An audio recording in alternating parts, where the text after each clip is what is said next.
Muy buenas a todos, a mi canal. Hoy nos encontramos con el capítulo 2 de la serie del Reino de Aragón. Vamos con ello. Posteriormente a la derrota en la batalla de Graus, hubo, como es bastante obvio, un cambio de reinado, pues Ramiro I falleció en dicha batalla, por lo cual pasamos del rey Ramiro I a Sancho Ramírez. Pese a la gran desmotivación que supuso la batalla de Graus, ya que pues demostró que los leoneses, como dije en el episodio anterior, no iban a aceptar ningún competidor, pues esto no desmotivó a Aragón. Es decir, Aragón no iba a renunciar a su sueño, por lo cual los aragoneses replantearon qué hacer para evitar a los leoneses, porque estos habían sido parte crucial de la derrota en Graus. ¿Cómo evitar a los soldados del Reino de León? Esto llevó a los aragoneses a buscar el apoyo del Papa. Y pese a que Aragón era un territorio muy pero que muy pequeño, muy pero que muy limitado y que había nacido como reino hace casi nada, literalmente lograron convencer al pontífice para darles una bula de cruzada, es decir, lo que se considera hoy en día la primera cruzada de la historia. Al Papa le parece muy interesante dicha idea de los aragoneses y de hecho la promueve, es decir, empieza a haber un llamamiento a la cruzada, a la guerra santa contra los sarracenos de forma totalmente internacional, es decir, llega a ser tan grande que se llega hasta Borgoña, es decir, la zona oriental de Francia, lo cual obviamente esto benefició mucho, no, lo siguiente, a los aragoneses, porque es lo que ellos querían. Ellos querían pues que Aragón, la palabra Aragón, estuviese en los monasterios, en las tabernas, en los pueblos, en las ciudades de lo que hoy en día es Francia, etc. Es decir, los aragoneses querían que la gente, muchas personas supiesen que hay un lugar en España, en la península ibérica, que buscaban soldados y si servían bien como soldado podían ganar tierras. Es decir, eso es lo que los aragoneses querían, que la gente supiese de ellos y que de esa forma lograse aumentar mucho su ejército debido a estos voluntarios de territorios de lo que hoy en día es Francia. Por lo cual el Papa Alejandro III avaló una cruzada contra Barbastro. De hecho, se logró crear un ejército cruzado, donde habría un poco de todos, desde italianos, normandos, franceses, catalanes, aragoneses, pamploneses, así es un ejército muy combinado de diferentes reinos y territorios que estaría encabezado por Guillermo de Aquitania. El éxito estratégico y político de Aragón era bastante evidente, y tal como el rey de Aragón había planteado, los leoneses decidieron no atacar a los aragoneses, para así evitar la furia del Papa, por lo cual el único enemigo que quedaría sería el Emirato de Zaragoza.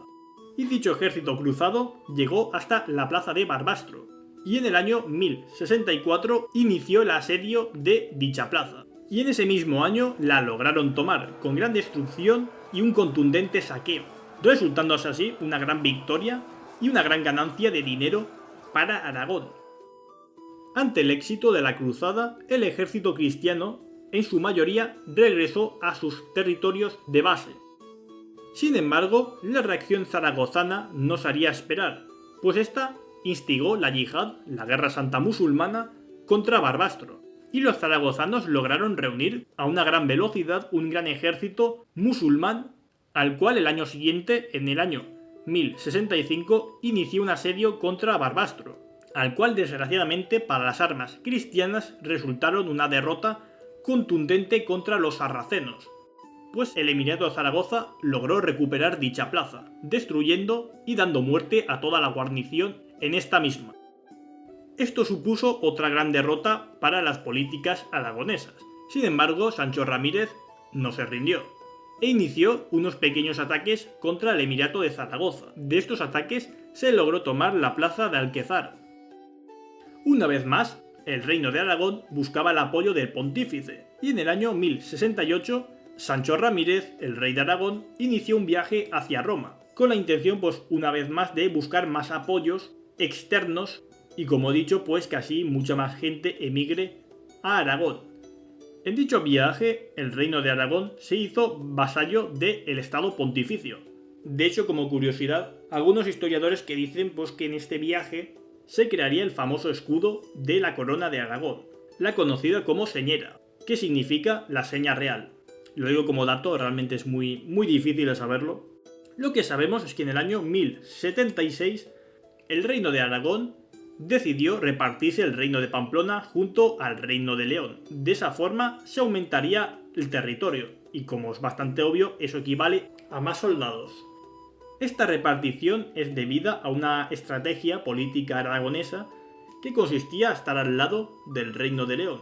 Que vale, voy a explicar un poco cómo consistía esto mismo, parece un poco complicado, pero ahora lo entenderéis. El reino de Aragón es consciente que tiene muy pocas posibilidades a la hora de enfrentarse a los leoneses.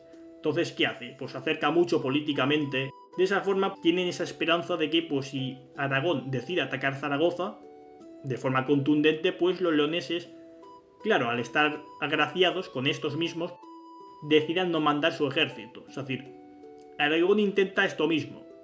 La situación para el reino de Aragón estaba mejorando bastante. De hecho, en el año 1077 se crearía el fuero de Jaca, una vez más con las mismas intenciones de ganar más inmigrantes y así aumentar la población.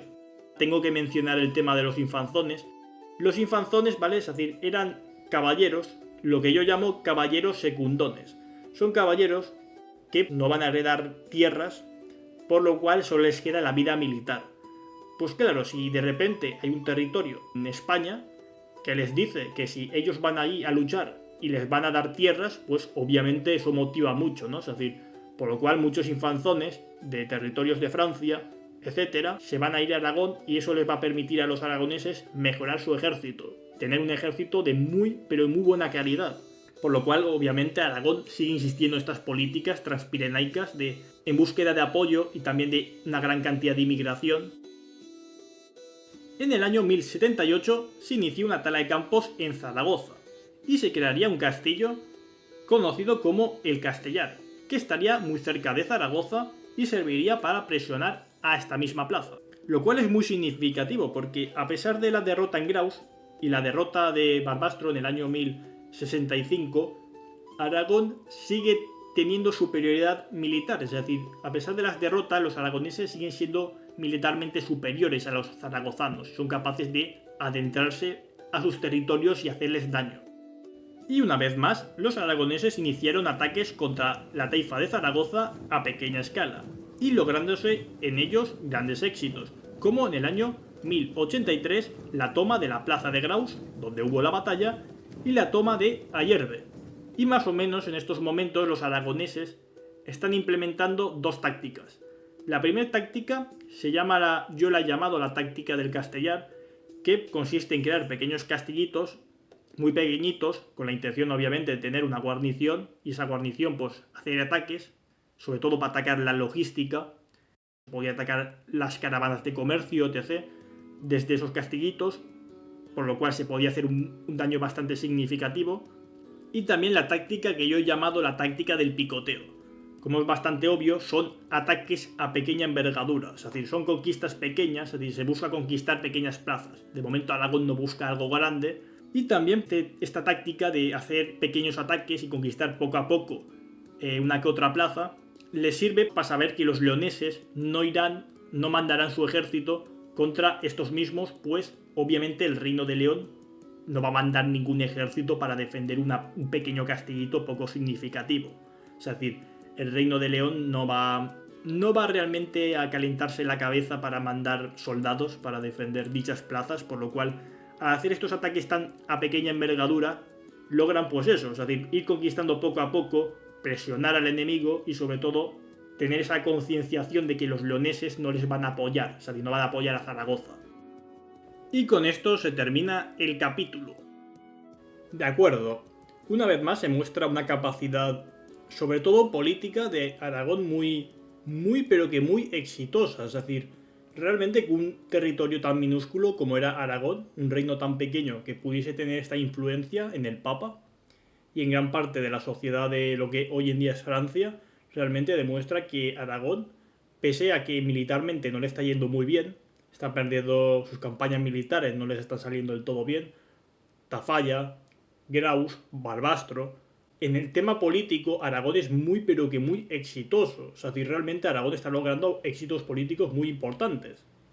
Y su alianza con León le ayuda un poco a eso, a que los leoneses no mandarán un ejército, es decir, esa esperanza, ¿no?, que los leoneses no se enfaden mucho cuando los aragoneses conquisten una plaza zaragozana, y les ha servido bastante bien porque les ha permitido apoderarse de Pamplona, que al fin y al cabo han duplicado el territorio.